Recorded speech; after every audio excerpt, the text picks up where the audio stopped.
तो आप भी ड्रीम इलेवन पर ग्रैंड लीग खेलते हो तो मैं आपको ग्रैंड लीग का ऐसा टिप्स एंड ट्रिक्स बताने वाला हूँ जो आपको किसी ने नहीं बताया होगा, वो भी यहाँ पर सबूत के साथ। आपने हर रूल फॉलो कर लिया, आपने हर तरीका यूज कर लिया, लेकिन फिर भी आपका ग्रैंड लीग विन नहीं हुआ, तो ये स्पेशल वीडियो आपके लिए ही है। तो मैं आपके लिए ऐसा टिप्स लेके आया हूँ ना, जिससे आप अपनी ग्रैंड लीग की यूनिक टीम बना सकते हो। तो यूनिक टीम कैसे बनेगा वो सारा कुछ मैं इस वीडियो में आपको बताने वाला हूँ। तो कौन से ट्रिक से ग्रैंड लीग विन करे, क्योंकि ग्रैंड लीग ऐसे ही विन नहीं हो जाता, उसके लिए पूरा लॉजिक लगाना पड़ता है। तो मैं ग्रैंड लीग के लिए 5 ऐसे लॉजिक लेके आया हूँ जो 100% वर्क करते हैं। अगर एक भी लॉजिक फेल हो तो आप कमेंट में जरूर बताना, मैं यहाँ पर उसका जवाब जरूर दूंगा। दोस्तों 80% यहाँ पर लॉजिक और यहाँ पर नॉलेज काम आता है और 20% यहाँ पर लक काम आता है। तो चलिए बिना किसी देरी के वीडियो को शुरू करते हैं। और वीडियो बहुत ही इंपॉर्टेंट होने वाला है, तो वीडियो को बिल्कुल भी मिस मत करना और एक एक पॉइंट को नोट जरूर करना। तो चलिए आप इन 5 तरीकों को यूज कर लेते हो तो आप ड्रीम इलेवन में कभी हार नहीं सकते। तो चलिए वो कौन से 5 तरीके जो मैं आपको बताता हूँ। तो सबसे पहले यहाँ पर देखिए,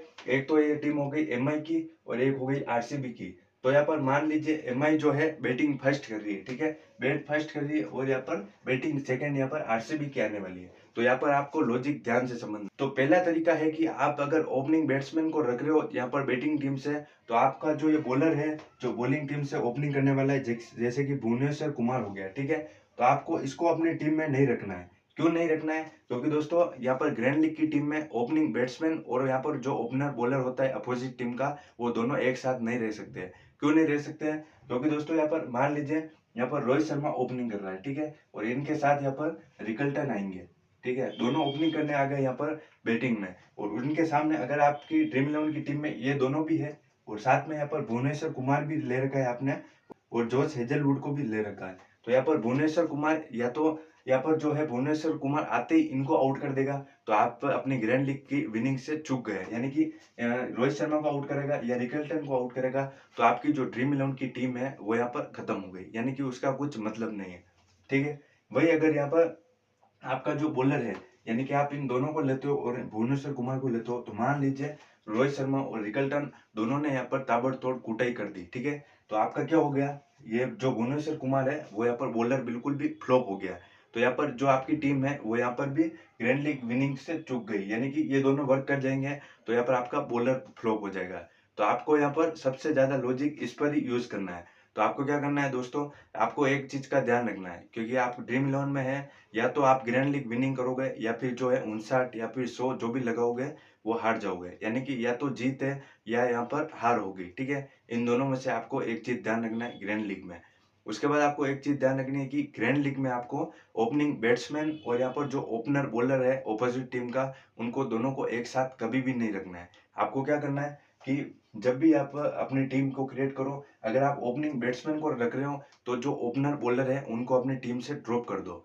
वही अगर यहाँ पर आप ओपनर बॉलर को रख रहे हो तो ओपनिंग बैट्समैन में से आप उनको ड्रॉप कर सकते हो, ठीक है। उसके बाद दोस्तों आप मिडिल ऑर्डर में से आप अपनी टीम में यहाँ पर प्लेयर्स को रख सकते हो, ठीक है। इस बात का जरूर ध्यान में रखना। तो आपको ड्रॉप करके किसे लेना है, इसके लिए दोस्तों आपको एनालिसिस करना पड़ेगा, पूरा डाटा निकालना पड़ेगा। उसके बाद दोस्तों यहाँ पर आपको लग रहा है कि हाँ ये बैट्समैन आज वर्क करने वाला है, तो आप इस बॉलर को ड्रॉप कर दो। अगर आपको लग रहा है कि नहीं ये बॉलर जो है इस मैच में शुरू में विकेट निकाल देगा, तो आप अपने ओपनिंग बैट्समैन को यहाँ पर ड्रॉप कर दो। तो ये आपका पहला ट्रिक हो गया। तो अब बात करते हैं दूसरे ट्रिक्स की। तो आपको 3 प्लेयर रिस्की प्लेयर सेलेक्ट करना है। रिस्की प्लेयर का मतलब है कि आपको जिनका सिलेक्शन परसेंट सबसे कम हो उसको आपको अपनी टीम में सेलेक्ट करना है। ग्रैंड लीग में आपको रिस्क लेना ही पड़ेगा, जाएगा तो 59 और आएगा तो 1 करोड़, इसी को कहते हैं grand league. Risky player select करने के लिए यहाँ पर 3 तरीके हैं। सबसे पहले आपको देखना है कि जो दोनों ही टीमें खेल रही है उसका हेड टू हेड रिकॉर्ड कैसा है, यानी कि दोनों ही टीमों का पहले आपको डाटा निकालना है। जैसे कि यहाँ पर एमआई हो गई और आरसीबी हो गई, तो दोनों ही टीमों का जो है पूरा आपको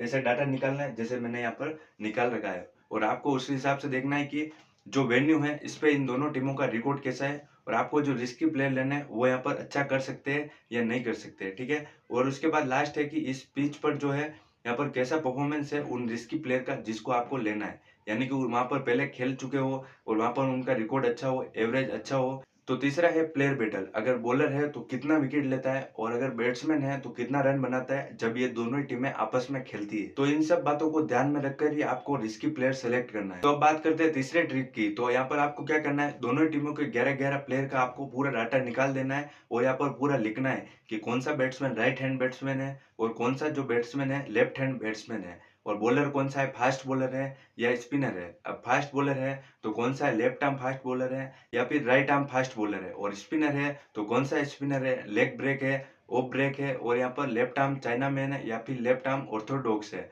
तो ये सारा डाटा आपको मैच स्टार्ट होने के पहले निकाल देना है। फिर एनालिसिस करके आपको देखना है कि जिस टीम में लेफ्ट हैंड बैट्समैन ज्यादा है तो उसके जो सामने वाली टीम है उसमें से आपको ऑफ ब्रेक स्पिनर को नहीं रखना है। क्यों नहीं रखना है, क्योंकि जिस टीम में लेफ्ट हैंड बैट्समैन ज्यादा होते हैं और वो जब भी बैटिंग करना है क्रीज पर आते हैं, जो अपोनेंट टीम का कप्तान होता है वो जल्दी से यहाँ पर जो ऑफ ब्रेक स्पिनर होता है उसको अटैक पे लगा देता है। तो यहाँ पर लेफ्ट हैंड बैट्समैन अगर अच्छा है आपका तो दोस्तों आपको ऑफ ब्रेक जो स्पिनर है उसको यहाँ पर ड्रॉप कर देना है। और अगर आपका जो ऑफ ब्रेक स्पिनर है वो बहुत शानदार है तो यहाँ पर आपको लेफ्ट हैंड बैट्समैन को अपनी टीम में नहीं रखना है, ड्रॉप कर दो। और एक बात, अगर आपकी टीम में ज्यादा राइट हैंड बैट्समैन है, ठीक है, जैसे कि यहाँ पर सूर्य कुमार यादव हो गए, रोहित शर्मा हो गए, यहाँ पर विल जैक्स हो गए और यहाँ पर हार्दिक पांड्या हो गए, यानी कि ज्यादा राइट हैंड बैट्समैन है, तो आपकी जो अपोनेंट की टीम में है तो लेफ्ट आर्म स्पिनर जो भी है उनको यहाँ पर आपको अपनी टीम में नहीं रखना है।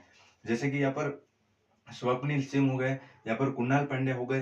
तो उसमें जब भी राइट हैंड बैट्समैन बैटिंग कर रहे हो तो दोस्तों यहाँ पर आपको लेग स्पिनर को यहाँ पर नहीं रखना है। अगर आपके लेग स्पिनर बहुत शानदार है तो आप दोस्तों क्या करना है, आपको जो सूर्य कुमार यादव हो गए, विल जैक्स हो गए, रोहित शर्मा हो गए, हार्दिक पांड्या हो गए, इन टाइप के बैट्समैन यानी कि राइट हैंड बैट्समैन है उनको ड्रॉप कर देना है। भाई अगर आपके जो बैट्समैन है वो बहुत शानदार है तो आपको जो लेग स्पिनर है उनको यहाँ पर ड्रॉप कर देना। अब बात करते हैं ट्रिक नंबर 4 की। तो आपको कॉन्टेस्ट कब ज्वाइन करना चाहिए, तो आपको कॉन्टेस्ट तब भी ज्वाइन करना चाहिए जब आपके पास उस मैच का पूरा डाटा हो और लाइनअप आने के बाद ही कॉन्टेस्ट ज्वाइन करो। आपको बिना जानकारी के बिल्कुल भी कॉन्टेस्ट ज्वाइन नहीं करना है, नहीं तो आप दोस्तों हमेशा लॉस में रहोगे। तो आपको जिस टीम के बारे में पता है वही मैच आप खेलिए। आपको पता है कि आपके दोनों जो टीम है 22 खिलाड़ी के बारे में आप जानते हो, आपको पूरा नॉलेज है, तभी आपको उस मैच को खेलना है। आपको ये ध्यान रखना है कि जो प्लेयर है वो यहाँ पर अभी करंट फॉर्म में कैसा चल रहा है, कि अच्छा खेल रहा है और किस वेन्यू पे अच्छा खेल रहा है, इनका हेड टू हेड रिकॉर्ड क्या है।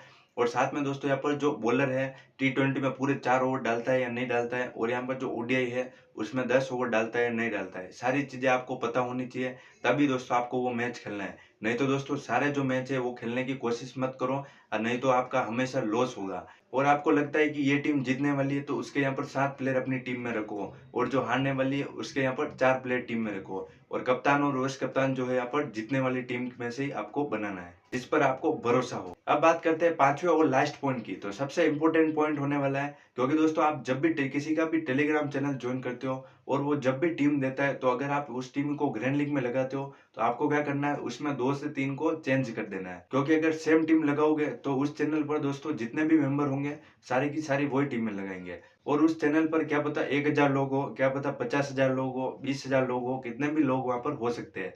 अगर आप सब वही टीम लगाओगे तो आप ग्रैंड लीग कभी भी नहीं जीत पाओगे। और बाई चांस कभी आप ग्रैंड लीग जीत भी गए तो कितना पैसा आएगा, क्योंकि सारे जनों ने तो वही टीम लगा रखी है, तो यहाँ पर 50-100 के आसपास ही वापस रिटर्न आएगा। तो आपको क्या करना है, जब भी आप किसी भी टेलीग्राम चैनल से यहाँ पर टीम लो, भले मेरे से लो, तो दोस्तों आपको क्या करना है, उसमें 2 से 3 चेंज करना है। आपको रिस्की प्लेयर ऐड करना है, जैसे कि यहाँ पर 30% वाला हो गया, 40% वाला हो गया, यहाँ पर 60% वाला हो गया, और बात करें 20% वाला हो गया। तो ऐसे प्लेयरों को अपनी टीम में ऐड करो, यहाँ पर अपने नॉलेज से, अपने दिमाग से, और आपका जो पूरा नॉलेज है वो लगाना पड़ेगा एनालिसिस करके। यहाँ पर 1 से 3 खिलाड़ी यहाँ पर आपको चेंज करना पड़ेगा, क्योंकि अगर सेम लगाओगे तो आप कभी भी ग्रैंड लीग नहीं जीत पाओगे। तो आपको सिर्फ यही ध्यान देना है कि आपको रिस्की प्लेयर यहाँ पर 3 में सेलेक्ट करना है, और यहाँ पर अगर नहीं हो तो 3 में आप बड़े प्लेयर को भी ले सकते हो, लेकिन आपको सेम टीम नहीं लगानी। आपको पूरे नॉलेज से आपको वर्क करना पड़ेगा, आपको समय देना पड़ेगा, तब जाके आप ग्रैंड लीग जीतोगे।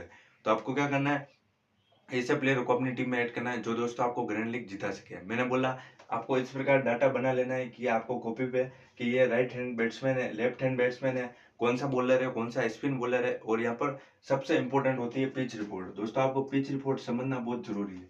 पिच रिपोर्ट अगर आप समझ गए तो आपको यहाँ पर क्रैक्स पर स्पिनर को लेना है, ग्रास पर ज्यादा हो तो यहाँ पर पावर प्ले में स्विंग होगी तो आपको यहाँ पर फास्टर को लेना है। इस बात का दोस्तों पूरा नॉलेज लगा के आपको वो 3 प्लेयर सेलेक्ट करना है, ठीक है। तो यहाँ पर जो मैंने 5 पॉइंट थे, ट्रिक्स एंड टिप्स थी, वो मैंने यहाँ पर बेहतरीन तरीके से आपको समझा दी है। उम्मीद करता हूँ दोस्तों आपको समझ में आया होगा। तो दोस्तों टेलीग्राम चैनल को जरूर ज्वाइन कर लेना, और वीडियो को लाइक करके चैनल को सब्सक्राइब जरूर कर देना।